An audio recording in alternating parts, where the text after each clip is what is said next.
मालेगाव प्रांत कार्यालयावर लोकशाहीचा धडक मोर्चा। दाखल्यांसाठी 17 एप्रिलला विशेष शिबिर, अन्यथा भजन कीर्तन आंदोलनाचा इशारा। मालेगाव विशेष प्रतिनिधी गोरगरीब जनतेच्या हक्काच्या मागण्यांसाठी आज मालेगाव प्रांत कार्यालयावर लोकशाही धडक मोर्चाचे संस्थापक शेखरदादा पगार यांच्या नेतृत्वाखाली विराट मोर्चा काढण्यात आला। कळवाडी, निमगाव आणि साकुरी गटातील नागरिकांनी रेशन कार्ड, जातीचे दाखले आणि घरकुलासाठी जागेची मागणी करत प्रशासनाला धारेवर धरले। यावेळी तहसील कार्यालयातील एजंटगिरी आणि नागरिकांची होणारी आर्थिक पिळवणूक यावर मोर्चेकऱ्यांनी तीव्र संताप व्यक्त केला। एजंटगिरीचा सुळसुळाट आणि नागरिकांची लूट। मोर्चा दरम्यान नागरिकांनी प्रशासनावर गंभीर आरोप केले।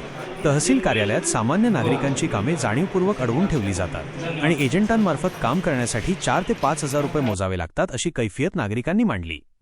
हक्काच्या कामासाठी खेटे मारूनही अधिकारी दाद देत नाहीत, उलट नाहक त्रास दिला जातो असा आरोप यावेळी महिला व पुरुषांनी केला। प्रांत अधिकाऱ्यांचे आश्वासन। मोर्चाची दखल घेत प्रांत अधिकारी सदगीर साहेब यांनी मोर्चेकऱ्यांच्या शिष्टमंडळाशी चर्चा केली। वंचितांना आणि गरजू नागरिकांना जातीच्या दाखल्यांसाठी त्रास होऊ नये यासाठी येत्या एप्रिल 17 रोजी विशेष शिबिराचे आयोजन करण्यात येईल असे आश्वासन त्यांनी दिले।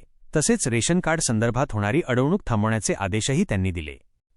आंदोलनाचा इशारा, भजन कीर्तन करणार, केवळ आश्वासनावर आम्ही थांबणार नाही असा इशारा शेखरदादा पगार यांनी प्रशासनाला दिला आहे। 17 एप्रिलच्या शिबिरात जर लोकांचे प्रश्न सुटले नाहीत तर पुढील वेळी प्रांत कार्यालयातच भजन कीर्तन आंदोलन करून प्रशासनाचा निषेध केला जाईल असा सज्जड दम यावेळी देण्यात आला।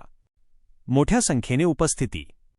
या आंदोलनात लोकशाही धडक मोर्चाचे जिल्हाध्यक्ष अनिल जाधव, कृष्णा दुधेकर, आशाताई जाधव, कविताताई कदम तसेच वंचित बहुजन आघाडीचे जिल्हाध्यक्ष दीपक पवार, योगेश अण्णा गर्दे, शरद देसले, भरत देसले यांच्यासह कळवाडी, निमगाव व साकुरी परिसरातील शेकडो महिला व पुरुष सहभागी झाले होते। मी संभाजी पगार आणि तुम्ही पाहत होतात लोकशाही माझा, SP न्यूज इंडिया, आवाज जनतेचा हक्क लोकशाहीचा। संपादक